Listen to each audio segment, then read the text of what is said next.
It's the Opperman Report. Join digital forensic investigator and PI Ed Opperman for an in-depth discussion of conspiracy theories, strategy of New World Order resistance, high-profile court cases in the news, and interviews with expert guests and authors on these topics and more. It's the Opperman Report. And now, here is investigator Ed Opperman. Okay, welcome to the Opperman Report. I'm your host, private investigator Ed Opperman, and this show is brought to you by emailrevealer.com. If you go to emailrevealer.com, you get a copy of my book, How to Become a Successful Private Investigator. If you order the book from the website, you can get an autographed copy, but you can still order it up on Amazon.com as well. OppermanReport.com. You go to OppermanReport.com, you got a member section on there where it's exclusive content. You can only pick it up by becoming a member.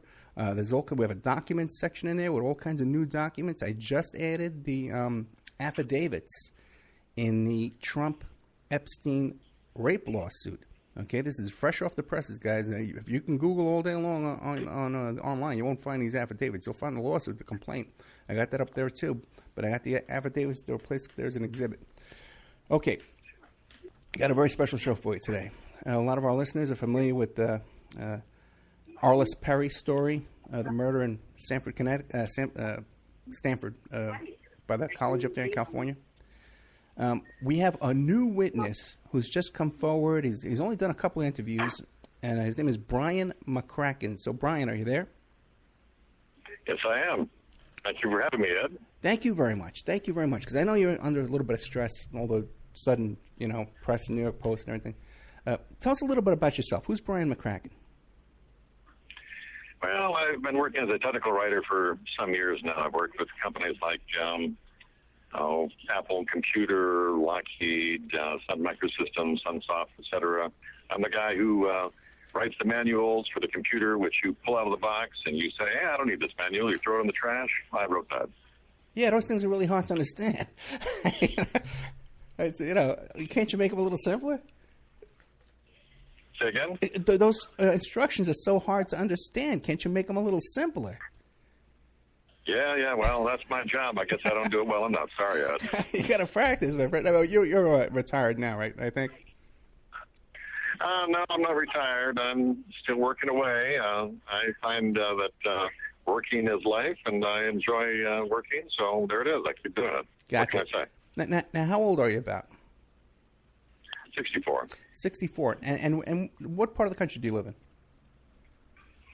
I live on the West Coast, in the San Francisco Bay Area, Silicon Valley. For most of your listeners, they would recognize that. Okay, now, but back, I guess this was 1974. It was 1974 when this Arlis Perry murder took place in this church over there in Stanford Memorial Church on the grounds of Stanford University. Now, what brought you to that area? Yeah, what brought you to that area? Well, I was going to school at the time nearby, I believe. It was Foothill College that I was attending, and they're right nearby Stanford. I had friends over there, and I tended to go over to the Tresser Union coffee shop just because it was a fun place to hang out. I knew people. The food was good. They had live bands, and they had a new thing over there called video games. It was a electronic game set up, I think, by Nolan Bushnell, which allowed you to fly a little spaceship through space and shoot down other spaceships. So I thought that was kind of interesting, and so I would go over there occasionally and enjoy the food, enjoy the bands, and enjoy playing the game. Those were the days, huh? Yeah, those were the days. Yeah, I'm 50. And so I would go over there fairly frequently, and this particular night, I left there around their closing time. It must have been around 11:30, 12 o'clock, something like that. And at that point, I walked down, maybe a few hundred yards. There's a road or alleyway which goes from the Tresser Union coffee shop towards the Stanford Memorial Church. And I was going that way because I was parked over by the Hoover Tower, which is right nearby the church. And as I walked by the church, I heard this strange music, very odd music coming out of the church. It was flute music. Now, I knew that there were no public events of any kind going on, this being around midnight on a Saturday night. And so I walked into the church, and there I saw this guy. Well, let me stop you there. Let me stop you there for a second. Now, how often would you walk by this church? Well, fairly frequently. As often as I would go over to eat over at Tressiter, I would park my car usually in the same place near the Hoover Tower, and I'd go over there, I don't know, maybe once every couple of weeks, something like that, probably frequently. Now, before that night, did you ever walk into that church before? Oh, yeah, I've been there quite often. They do have public events there. They would have everything from peace rallies to chorales for Christmas.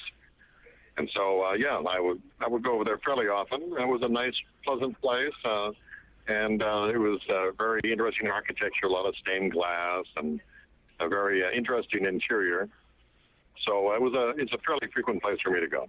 Now, that night when you heard the flute music, and you were about to walk into the church, did you have an uneasy feeling, or you were just casual? Hey, there's nothing strange going on. Just let me go in and check out what's going on. I did not have any uneasy feeling at all. I was curious, and I thought it was very odd. And the music itself, I'm not a music expert, but I listen to music often enough and enough variety, and particularly classical, that I think I would have recognized, if not the specific piece, but the style of playing. And this was completely unique. It sounded to me like it was a made-up piece for the flute. And it was, I don't want to call it sinister necessarily, but it sounded very individualistic, very peculiar. It sounded as though someone was putting a lot of emotion into the music, let's put it that way. Okay. But no, I was not uneasy. So I walked on into the church. Should I go from there? Yeah. Okay, well, I walk into the church, and the church is set up with double doors. And so I walked in the first door, and I'm in a sort of an alcove, or lobby, I guess you might call it. And then there's a second set of doors. They're large, very heavy oaken doors. I opened those up, and I'm facing the altar, and there's a long aisleway between the pews, and on the left-hand side for me, there's a guy standing up in the lectern where normally they preach for the Mass, and he's playing this silver flute, and he's a white guy, but he's wearing an Afro wig. Now, this was really weird, in my opinion. The guy's playing this flute music. He's up in the lectern. He's wearing a wig. He's kind of a skinny white guy. And then I shift my eyes to the right, and there's a naked woman lying flat on her back on the altar. And she's staring up at the ceiling. And so I walk down the aisle. I get within about 20 feet of them. And while I'm doing this, the guy playing the flute, he's staring at me, and he doesn't seem particularly happy to see me. He's giving me a sort of glaring look. I look over at the girl, and apparently she has sensed the fact that someone has come into the church, and she turns her head to the left. She looks at me. She gives me a sort of a half smile, and then she turns her head back and stares back at the ceiling again. Okay, let's stop there for a second. Now, the guy playing the flute with the Afro wig, what was he wearing? Oh, I was mostly struck by the wig, but my impression was that he was wearing a long-sleeved shirt, perhaps a button-down collar. I couldn't see the bottom half of him because he was up in the lectern and he was hidden. But he just looked like a casually dressed college-type boy from Stanford. Just regular clothes, nothing occult ritual-type clothing. No, he wasn't wearing any cloaks or anything. He didn't have any makeup on, didn't have long fingernails or weird rings with skulls on them or anything. He just looked like a college student with a funny-looking afro wig playing a silver flute. And I think back, when you walked in that night, did you notice any odd smells, or was it the normal incense church kind of smell? There was no outstanding smells. The only thing I might say was that perhaps I could smell the odor of burning candles. But typical of a church. Excuse me? But the typical church smell that you would normally smell in any of these old churches back in those days. Yeah, that's right. There was nothing unique about that. The girl, as she was lying on the altar, she had candles burning on either side of her, and perhaps where the smell came from there. I don't know. Now, the candles, were these like red candles, white candles? Remember? I remember they were white candles. They were very long and tall candles, and they were in candle holders or candlesticks or whatever you want to call them. Okay. And there was one burning on either side of the girl lying on the altar. Now, besides the girl and the guy with the flute, was there anybody else in the church? There was nobody there but those three people, myself and the guy on the lectern and the girl on the altar. Very And I looked around. I saw nobody. So it was a very peculiar situation. Now, what about when we'll get back to what was going on inside, but before you went in or when you came back out, did you notice any other unusual cars or extra cars that shouldn't be there? No. The setup for the church is such that it's separated from the roadway. There's I guess you would call it a roundabout. There's a large lawn in front of the Memorial Church complex, and then beyond the lawn there's a road, and from the road there's a set of stairs, and then across that you have to cross a sort of a plaza going past another set of lawns and some outbuildings. Then there's a main square in front of the church, and then there's a large area from those outbuildings across the square to the steps of the church itself. And so in the front of the church, there was no road access. In the back, there could have been, but as I walked up there, I didn't notice anything. There was no particular place for anyone to park that I could see. Okay. So now, take us back. We're in the church. The guy's playing the flute. Does he stop playing the flute when he sees you, or does he just continue? He continues playing, but all the time he's glaring at me. He has very intense eyes. He's a very thin young man, I would say early 20s, and he is looking out from underneath his eyebrows while he's playing this flute in very dramatic fashion, a very powerful piece that he was playing. And as I said, it was a very peculiar, unusual, unique piece of music, and the way he was playing it, it gave me the impression that it was his music. So now, because as I said, I didn't feel like I recognized it from any other kind of contemporary or classical music that I'd heard before. Now, you describe him as a thin guy. Did he appear to have the physical strength to be able to pull off a murder like this and position the body in the way that things were ultimately? He had long arms and strong-looking shoulders. I had the impression, well, I do have the impression now, that he would have had the strength to do this. Okay. All right, so then what else happened next? He's playing the flute, she's lying, and she's smiling at you. What's next? Well, I had the impression that perhaps these people were really, really stoned. I had the impression that perhaps they were on some kind of an acid trip, and that they were playing at doing some kind of a black mass. I didn't have the impression that the girl was under any kind of stress. The guy was looking at me as though I was not welcome, but I was a third party and I should leave. And so under the impression that they were having some sort of a private situation going on in a public place, I didn't feel like it was my place to say anything or do anything. So I turned around and walked back down the aisle and back into the alcove. Now, your physical size and strength compared to him, like let's say a fight broke out, do you think you could take him?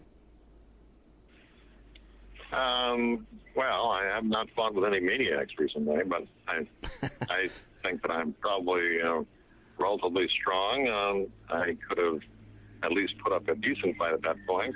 If I felt like there was any reason to jump in and stop what was going on, I would have.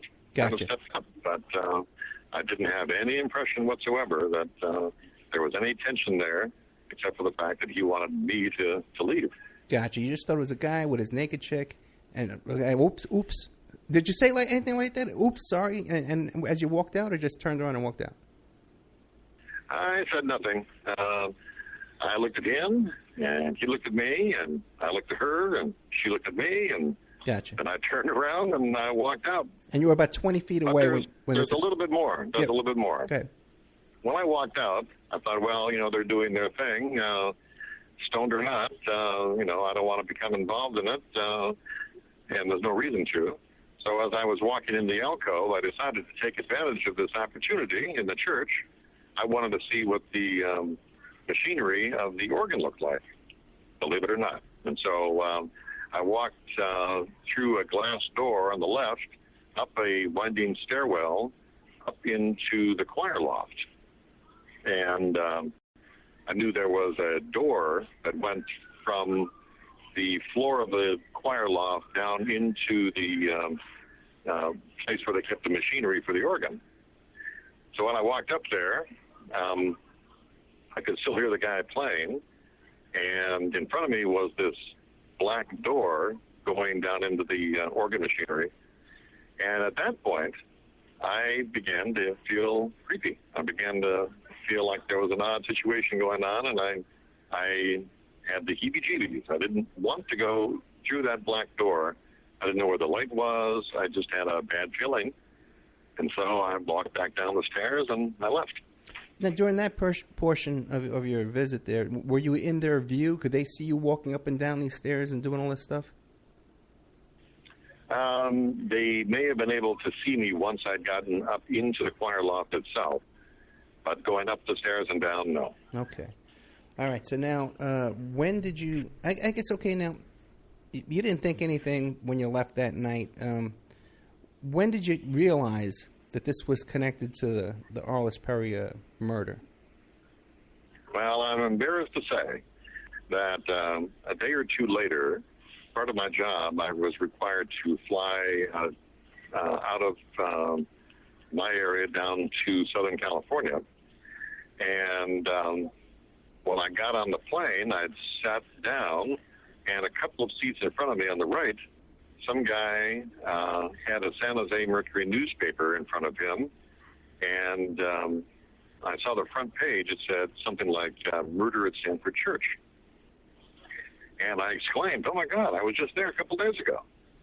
And I didn't have a chance to read the paper. I just saw the flash of the headline. And I thought, wow, that's so weird. I was just there. And I thought of the weird guy and the girl, but as I said, when I was there was no indication of any violent intent, no nervousness on the part of the girl, blah, blah, blah. I just thought it was very odd that I had been in the same place and that murder had occurred. I didn't know when it happened. I didn't know that it was the same night that I had been there. I just knew that it was the same location. So anyway, I fly to San Diego, and I do my job. And frankly, I didn't think anything more of it because being out of town, there was nothing that would have excited my interest. No one was talking about it. I tend not to watch television. I've gone for years at a time without watching TV, so I didn't see any TV reports. I didn't hear it on the radio. I didn't read the newspaper. And then I went back to my job, and from there I drove off to some other gigs, which required that I travel up and down California. So it just went out of my purview. I didn't think any more of it for a long time. Well, 38 years later. Okay, before we get to the 38 years, about a year or two after that, right around that same general period of time, 74 to 76, were the Son of Sam murders in New York. Were you aware of that? I think I read something about them long after it happened, but I was not really aware at the time of those things. Okay, see, such a difference from my life, because I lived in New York at the time, and this was daily news and on the TV. It was such a big deal for us. Okay, but where you were... Like I said, I would go for years at a time. I'd never watched television. Oh, really? When I listened to radio, mostly was music, not news programs. And so basically I was not aware of what was going on around me in terms of current news. Okay, and how old were you in 1974? Let's see. Well, I'm 64 now. Do the math. I must have been early 20s. I must have been about the same age as the guy that I saw. Okay. All right. So now, 38 years later, how do you make the connection? Well, I'm talking to a friend of mine who happens to be a policeman, and he's getting ready to retire. And he's telling me war stories about the peculiar situations he's been in. And this made me think back to this strange thing that I'd seen at the church. I told him, about the guy playing the flute and the girl on the altar, and us laughing, how weird things were back in the 70s and so on. And he looked at me funny, and he said, that case has never been solved, I don't think. And that was news to me. But we had a few more minutes of conversation, and then he left. He went on a vacation for a week. But when he came back, I met him at the same coffee shop, and he said that during that week he'd done research on the case, that in fact it had not been closed, and that in his research he found out that there was one person there, which other people had seen enter the church, that they could not account for, that they'd interviewed everyone else, but not this one white kid, about 20, 23, thereabouts, who was seen entering the church, and he'd never been interviewed. And I thought, oh my God, that must be me. And so immediately I put down my coffee cup and I went to the Palo Alto Sheriff's Department, which is right near Stanford University. And I told them that I believed that I was a witness to the Arlis Kay Perry murder. All four of the sheriffs there were very interested. They all knew about this murder, and they sent me up to see the, I don't know what you call them, the head of the department or whatever, for the sheriff's department. Right. I told them the same story. They gave me the phone number for a cold case investigator, and when I called him up, he asked if I would be interested in meeting a detective to tell him my story. And I agreed, and subsequently, that's what I did.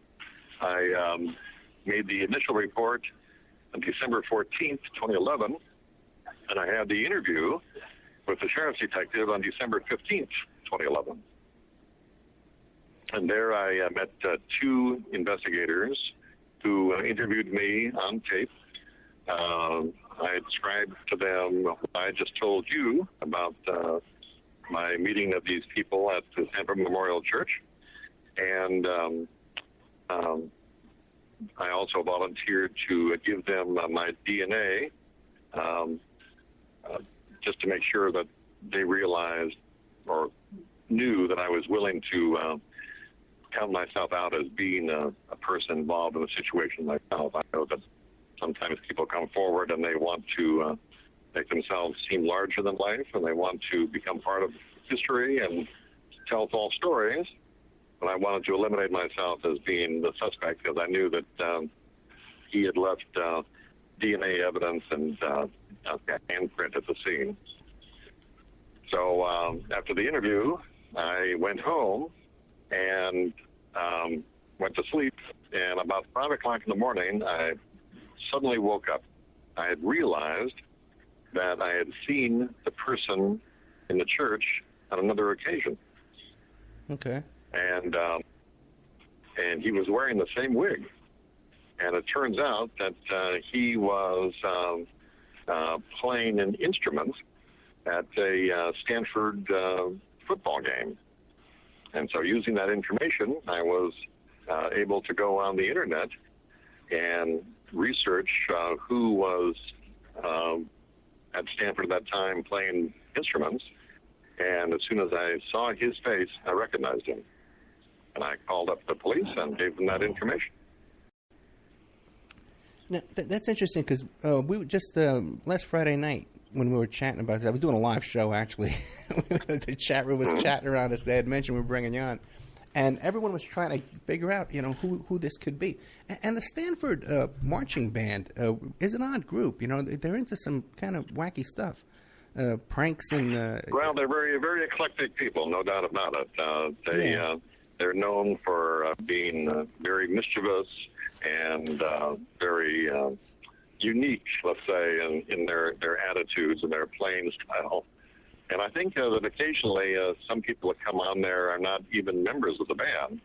But anybody who has the right attitude, I guess, or the wrong attitude, depending on your point of view, they can play in the band. Yeah, so, you described that much better than I did. Okay, so you recognize the flute player, and it turns out that he's a well-known, famous flute player. Is that correct? Yes and no. Okay. He was not at the time. But he subsequently became very, very famous. If I told you what he did now, you would instantly recognize him. He's won lots of awards. He has a lot of academic honors. He has created various compositions that would make it very easy for you to say who he was.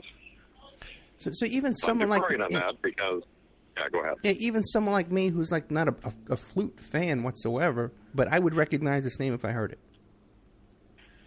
Well, you're under the misimpression that his composition was strictly for flute. Uh-huh. It's not. Okay. He played all kinds of music, many different instruments, and for the most part, he's a man who creates compositions.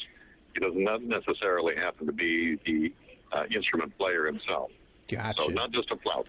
Okay. Not a flautist. Yeah, the flautist. Okay, we're having a little debate, too, about how to pronounce all that. Okay.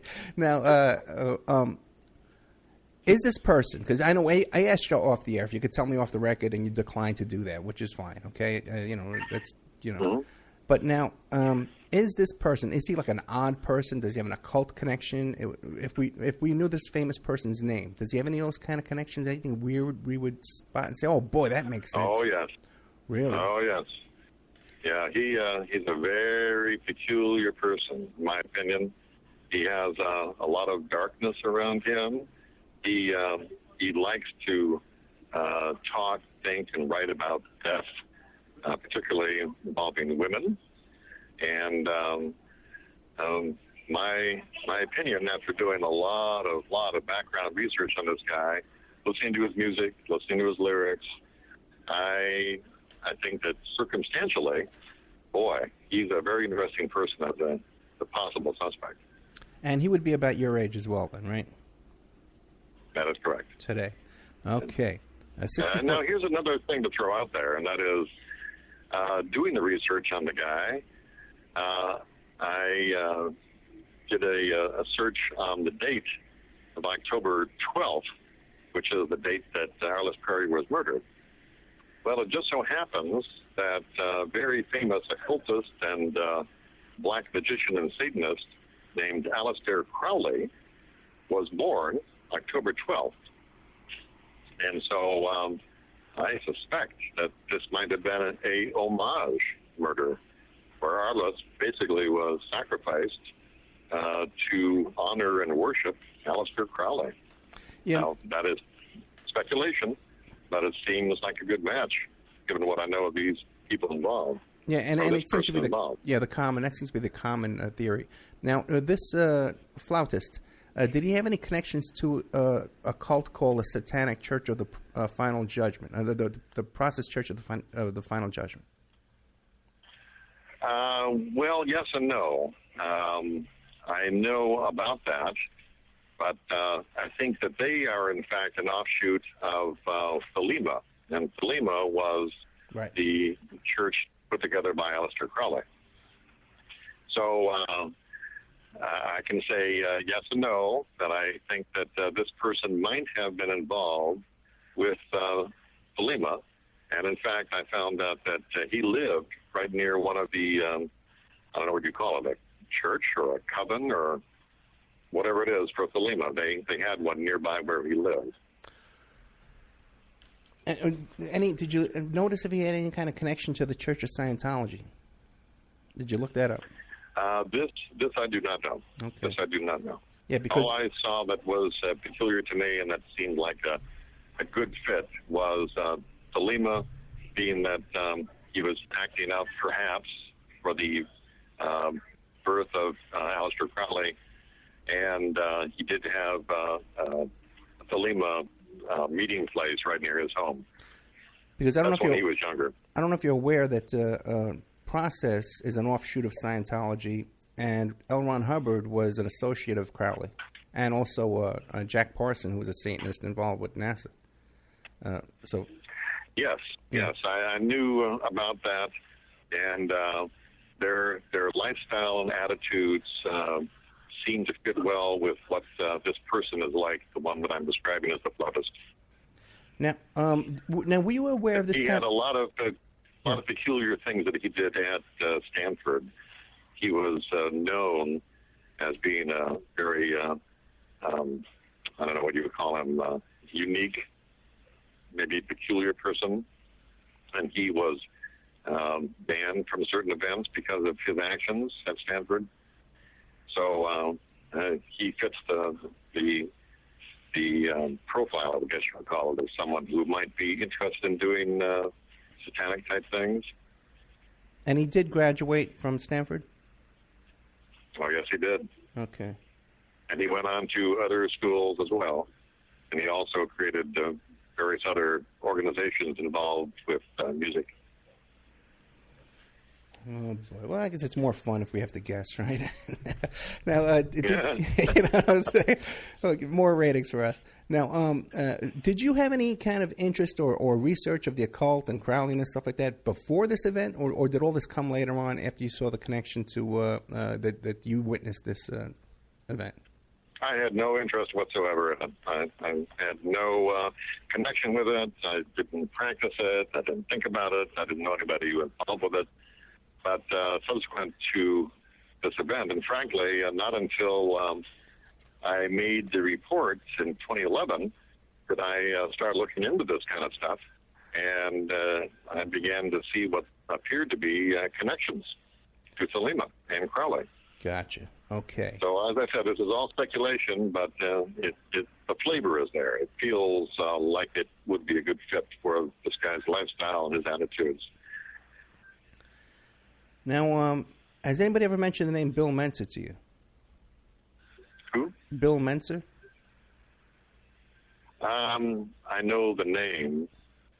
Describe. In what reference? Well, and again, you know, he's a convicted murderer. He's in prison. He's a hitman. He was murdered.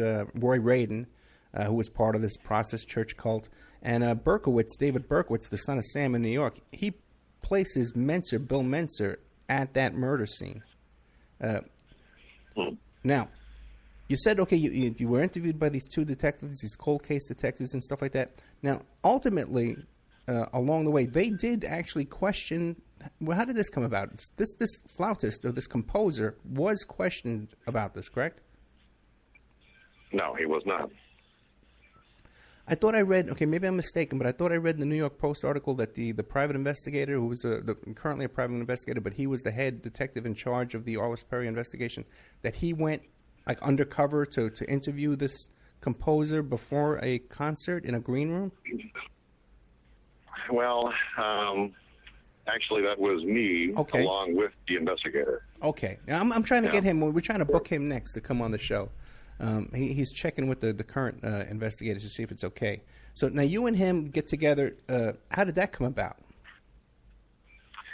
Well, in the course of finding this guy, who I originally saw at the Stanford Memorial Church, I started doing research on the Arlis Perry murder, and I discovered the name and picture of this cold case investigator who has since retired. He's now a private detective. Byman, something so I like that? contacted him. What's his name? Byman? Yes, the name is Randy Bynum. Yeah, Bynum. Randy Bynum.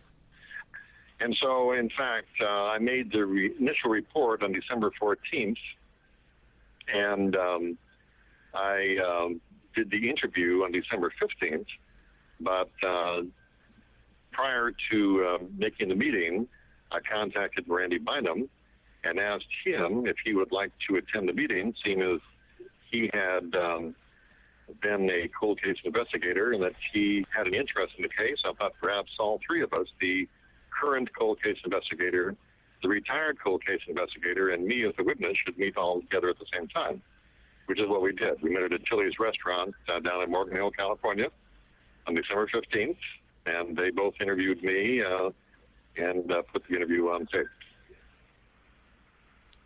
And then after, how did it come about that you went to go visit the composer, though? Well, Randy Bynum called me up, and he said, this was about a month after the initial interview, he said that he knew that this particular person, whom I've already given him the name, that he was going to appear at a concert in California. Would I be interested in going?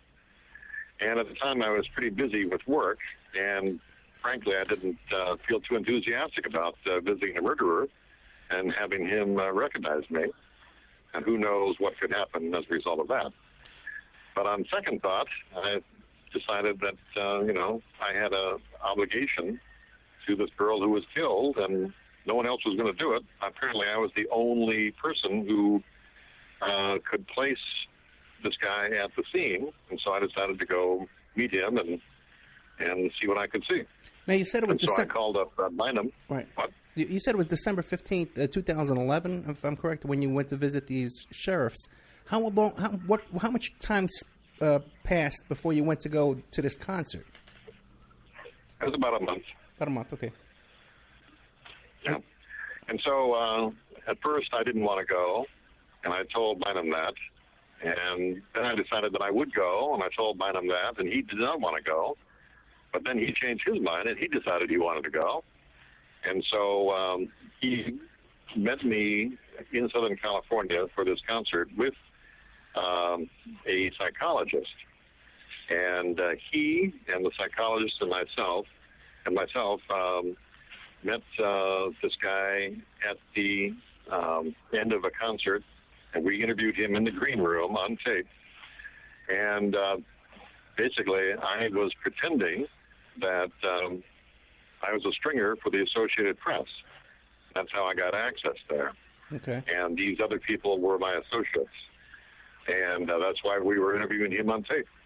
Now, in the course of the interview, go ahead. Yeah. Now, did you have any kind of phonied up press credentials, or did you make advanced preparations? No. I called the Associated Press. I told them that I was going to go to this concert, and I asked them whether or not they would be interested in a freelancer attending this and giving them a story and photographs. And they were kind of weakly interested. They told me, go ahead, and if you have anything interesting afterwards, we'll take a look at it. But there were no promises involved. And so I had the cover of saying that the AP knew that I was going there. They knew my name, and I gave them my phone number. Right. And so I had no credentials, but I did have a good cover story. Now, when you were making the arrangements, though, for the interview to get into the green room, how did you make those advances? Did you make the arrangements in advance, or you just showed up at the concert and said, hey, let me try and get backstage? I just showed up. I showed up, and I talked to the organizers there. I told them that I was a stringer for AP, that I had a couple of associates with me. We wanted to interview the guy for the performance as well as for his career, and they agreed. They liked the publicity. Okay, and did you have like a professional camera with you, a professional recorder, or you just kind of bluffed the whole thing?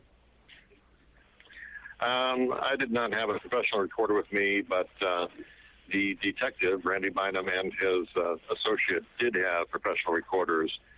I did take a couple of photographs of the guy but not with a professional camera, but I do still have those photos. Okay. And you've never published the photos? I not only took pictures of him, but I also took pictures of his mother, his father, and his children, who were also attending the concert. Okay. And was this a big concert venue or a small, intimate kind of place? It was fairly large, and believe it or not, tell me this is ironic or not, it was being held in a church. Ooh. Wow. Okay. How's that for weird? No, when you look into this occult stuff, that's pretty common. They like to defile churches, Now, it's okay. You start to interview him. What did you get into? His kind of a possible occult involvement or anything like that? No. Basically, my idea in pretending that I was a reporter was to ask him questions relating to two things. Had he ever played a flute? And did he ever wear a wig, an Afro wig? And he sort of blew off the flute question. He said he played lots of instruments, which really tells you nothing. But he did say that he did have a wig. And I asked him what he did with that Afro wig. And he said, I threw that out a long time ago. It was in my closet for years, but I threw it out or burned it or something. I never do that thing anymore. I never wear the wig anymore. So that, to me, was the confirmation that he was the guy. He was the guy wearing the Afro wig. How many people wear an Afro wig at any time when they're a white guy? Very peculiar. And so when he admitted that, I had this rush of adrenaline. I wanted to jump over the table and grab him and say that he was under arrest for the murder of Arlis Perry. Citizen's arrest for the murder of Arlis Perry. But being that I was there with a detective, I deferred to what they were doing, and I did not jump up. I did not grab him. We concluded the interview, and as we walked out, I asked that very question of the detective, why didn't we just grab him right then? And they said that there was more evidence to gather, that we needed to do it through proper channels. We did not want the guy to, quote-unquote, lawyer up, and that he did have a lot of influence and money, and that we should proceed carefully because if he was the guy, then we did not want to do anything that would permit him the opportunity to escape justice, which makes sense to me. Now, when you first mentioned the Afro wig, I had assumed that it was like a comical type wig. Is this man balding that he would wear a wig? Was it that type of wig, or was it a comical wig? Well, think back to the Stanford marching band. Right. What kind of costumes do they wear there? Anything that looks peculiar, funny, interesting, exciting, whatever. So people, they wear a duck costume. They could wear an Afro wig. They can go nude. I don't know what they do, but whatever they do, it's going to be not subtle. Let's put it that way. And so for him to be a member of the band and to be wearing a Afro wig, it seems to fit. Okay. And so you would say that then it was more of a comical wig. Was he balding? I couldn't tell that because he was wearing a wig. No, I mean like today. When I did meet him at the venue during the interview, he had very short cropped hair. Okay. Short cropped hair. But he still had the same eyes. It was the same face. I knew it was the guy. And when he said that he had the wig, it was 100%. I knew absolutely this was the guy. Now, did he become suspicious of your questions? Yes, he did. Okay. Unfortunately, the detective that I was with, he tended to ask questions like a detective, not like a reporter. And so I had the impression that this guy that we were interviewing began to get suspicious about us. And at the end of the interview, he looked at all of us, the three of us there, questioning him. And he said that he decided that he was not going to come back to California anymore and do any more concerts. And as far as I know, that in fact has been true. Since 2011, he's not come back to California and done any more concerts whatsoever. And today he lives in New York? So, that is correct. Okay, does he do concerts in New York? He does concerts all over the place. Okay. Yeah, he's I guess you would call him international. Now, the next event, I guess, would be... And I should also add that he doesn't just do concerts himself.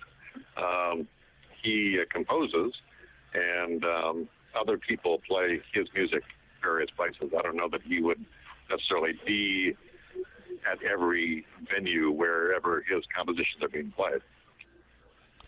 Okay. Now, how did the New York Post get notified of all this?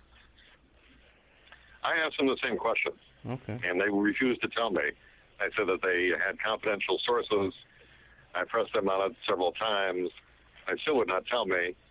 And so just the fact that they called me up and they knew my name, my phone number, and the name of the person that I had named was enough to convince me that the cat was already out of the bag, and that for me to pursue my total silence was pointless.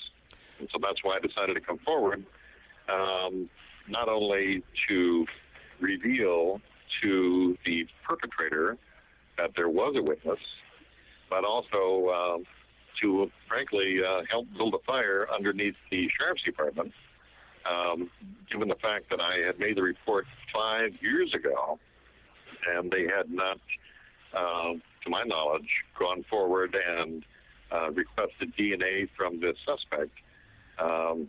Made me feel very uncomfortable. I began to get the feeling that perhaps they were just concerned about the cost of sending detectives across the country, putting them up in New York, and then either surreptitiously or directly getting DNA from the alleged perpetrator and then bringing it back. I had the feeling they didn't want to spend the money. Yeah, that wouldn't be surprising. For a murder, and it's a cold case murder. I know that they have plenty of current active cases where their funding must go now, and so I had the feeling that they were just letting it slide because it was old and it was too expensive to pursue. Now, back to how the New York Post was tipped off. Now, Bynum doesn't strike me as the kind of guy who inserts himself into things. He's looking for publicity, okay? Now, no. You're right, yeah, I would rule him out. Now, there was a third person with you and Bynum who attended this interview? That is correct. I'm not going to name that person right now. Okay. I think that I should contact them first and let them know that a lot of people might be interested and whether or not they would like to become involved. But frankly, I think the source of the tip-off was myself. One thing I didn't mention was that in the course of the research, I found out about Dykema and Crowley and so on. And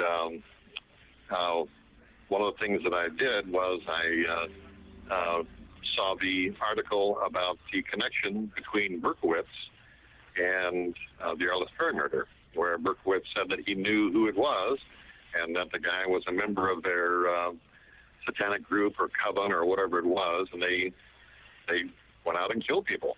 And so seeing that, I decided to write a letter to Berkowitz. Oh.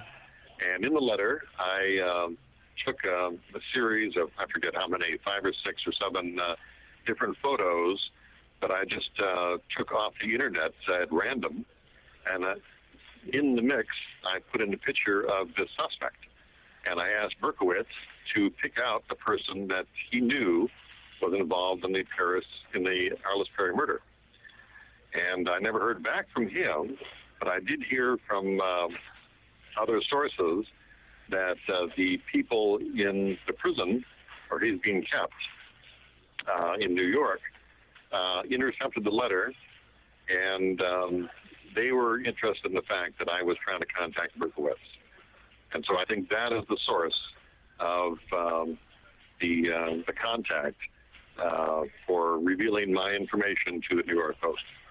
It's my fault for contacting Berkowitz, and the police authorities apparently relayed that to other people. Now, okay, that all makes sense. Now, back to the composer. Do you know if he had any connections to Studio 54? in New York during that period of time, you know? Well, I appreciate your effort. I think you're trying to, corral me into revealing who he was and who he was associated with, and it would make it fairly easy for you then to figure out exactly who he is. But as I said, I'm still hoping that the police will pursue this. This will build a fire under them, but at the same time, as they said, it will not incite the guy to lawyer up and to, leave the country or whatever. And so, at least for the short term, I'm still going to keep his identity secret. No, I understand, and I'm not going to kid you. I have been fishing for clues, obviously, but the reason why I brought up specifically Studio 50. Well, I know I'm not totally untransparent, but I know that I brought up Studio 54 in particular because this Berkowitz cult in New York, had many connections to Studio 54. So that's why I'm curious if the composer, or the suspect we can call him, had any connections to Studio 54. Mm-hmm. Or the Hamptons. Well, that's an interesting idea. Perhaps I'll look into that myself. Okay, yeah, good. We keep in touch. Now, or the Hamptons, too. You want to look into the Hamptons, Roy Radin, the Castle Mansion in the Hamptons, and nothing you want to look into. Now, what about Maury Terry? Did you ever get in touch with Maury Terry? Maury Terry? The author of the book, The Ultimate Evil? No, I have not talked with him. Okay, he's the guy who originally picked up this connection from Berkowitz, the connection Arlis Perry to this cult. Yeah, I remember reading about that, but I never actually talked with him. Okay. Now, what made you connect with William Ramsey, my producer, the author of these books about Crowley, and because of his article about Arlis Perry? Yes. Also, I found him on Facebook. I was looking for satanic connections and people that were involved in things of this sort who were interested in it. And William Ramsey popped up, and he seemed like an interesting source.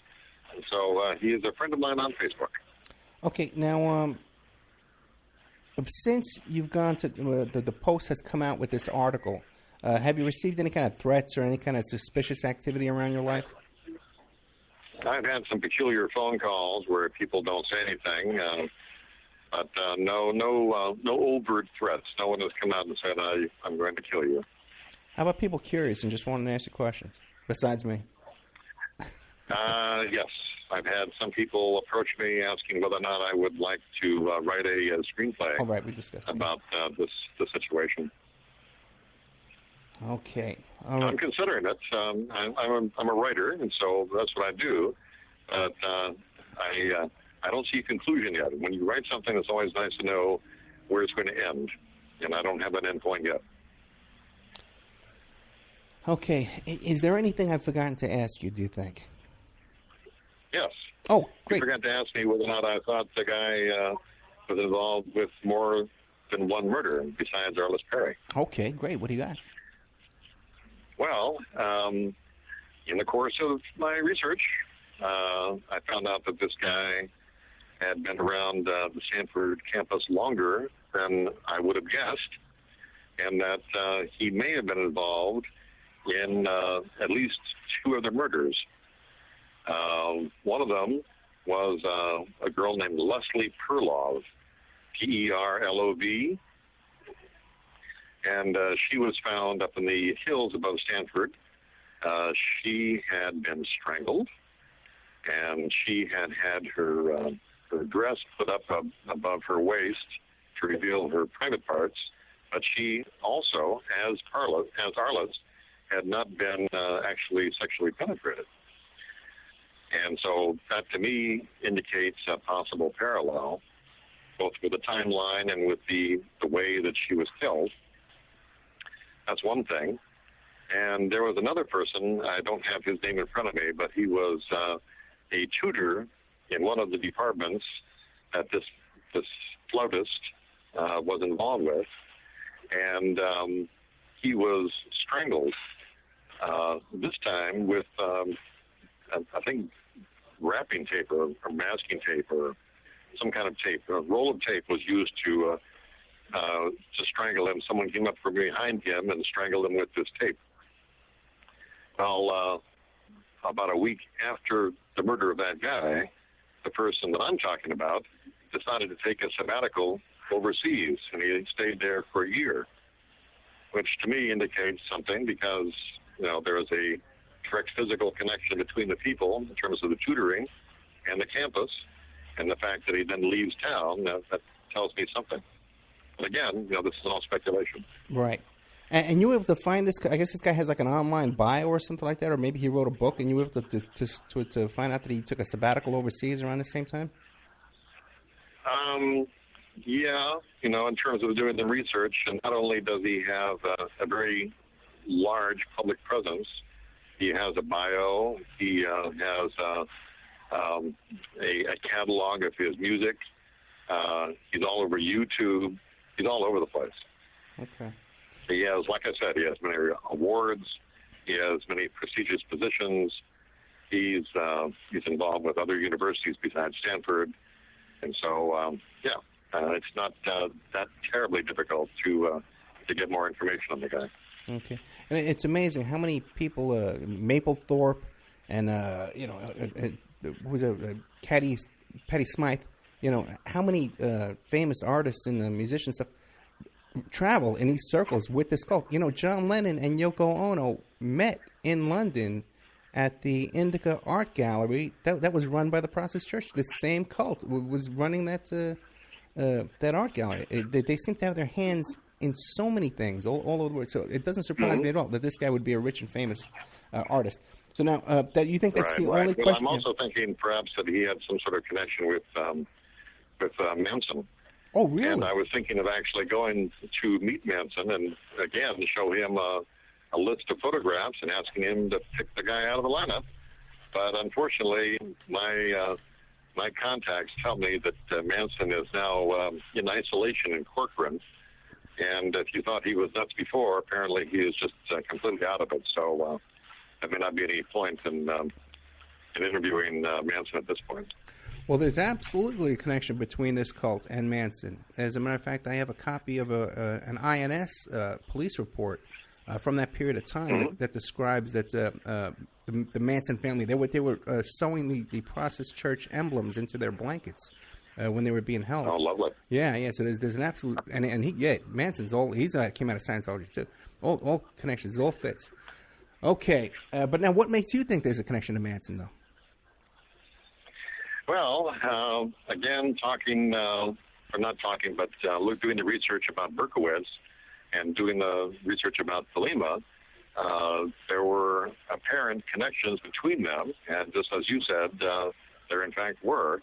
And so whether or not Manson knew specifically about what Berkowitz was doing and his involvement with that group, I don't know. But that was my impression, that Manson might know something about it. So I wanted to ask him in person, but I don't think it's possible.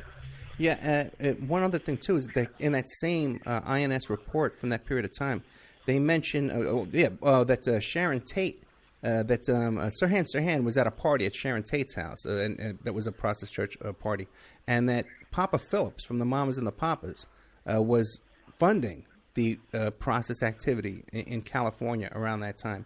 Now, would this composer have any kind of connection with those kind of artists, like people like Mama Cass and Carole King, Papa Phillips, those kind of people? Papa John? Those names and personalities and profiles I don't think would fit necessarily with what this guy does. Okay. He tends towards darker music. And I think that the people that he would associate with would not be like the Mamas and the Papas. Okay. That seems pretty far-fetched to me. Okay. But not like heavy metal. You know something that I don't. I don't know. We know a lot of stuff. There's a lot of stuff. I've actually, I talk to people off the air about all this kind of stuff too. So I got all that information as well. We should talk off the air if you like. Okay, you know what? We're pretty much. I think we should share some information. Perhaps together we can come up with more information that would help the police. Yeah. Come up with this guy and deal with him. I would like that. Yeah, off the I really air. feel that he needs to have justice. Yeah, off and frankly, the air. Yeah. I'm 64. He's about the same age. I want this to be resolved before I die and before he dies. It's going to really piss me off if I die before he gets convicted. No, I hear you. I hear you. I mean, he really needs to have justice done.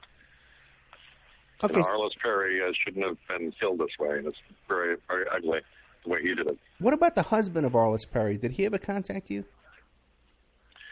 I tried contacting him, but I never got anything back from him. Right. I did talk to Arlis Perry's mother and father, Okay. and they were not happy to talk with me. I'm sure that they've had many, many people come out of the woodwork and declaring that they know all about it. And so I think they treated me as just another person who wanted to become part of the Arlis Perry history. Mm-hmm. And they basically blew me off. I don't blame them. And frankly, I didn't really want to go into details. I didn't want to tell the mother about the fact that Arlis didn't seem particularly embarrassed or unhappy about lying nude on this altar in a church with this weird flautist. So I didn't give her any details. I just let her know that a witness had come forward, and we left it at that. Well, now let me ask you a question. Now, are you convinced that the woman on the altar looked exactly like Arlis Perry? But this is just an exact match, because there is a possibility that they could have just swapped out girls. Maybe one girl was in there. They were doing a dress rehearsal. You know, who knows? You know. Well, let me put it to you this way. I didn't know Arlis Perry. Right. And I didn't know what she should or should not have looked like. All I know is that I was there on that date, and there was a girl on the altar. She was nude. She was white. She had light-colored hair. I saw her mostly in profile. How many other women could have been lying on that altar at midnight on a Saturday night at Stanford Memorial Church in 1974? Well, my guess is there was only one, and she ended up dead. So can I specifically say that was Arlis Perry? No. But under the circumstances, is it likely? Yes. Okay. Now, is there anything else left you think you can tell us? Or you think we've covered it all? Well, I think we pretty well covered things. I think we pretty much covered all the subjects. Unless you can think of anything else to ask me, then I think that will be it. Yeah, I think we're very good, too. Brian McCracken, thank you so much. Okay, we have Brian McCracken. He's a brand new witness after 38 years in the murder of Arlis Perry. Thank you so much. Well, thank you, Ed Opperman. I appreciate the chance to talk about this, and I hope that as a result, Arlis Perry will get justice. Okay, thank you.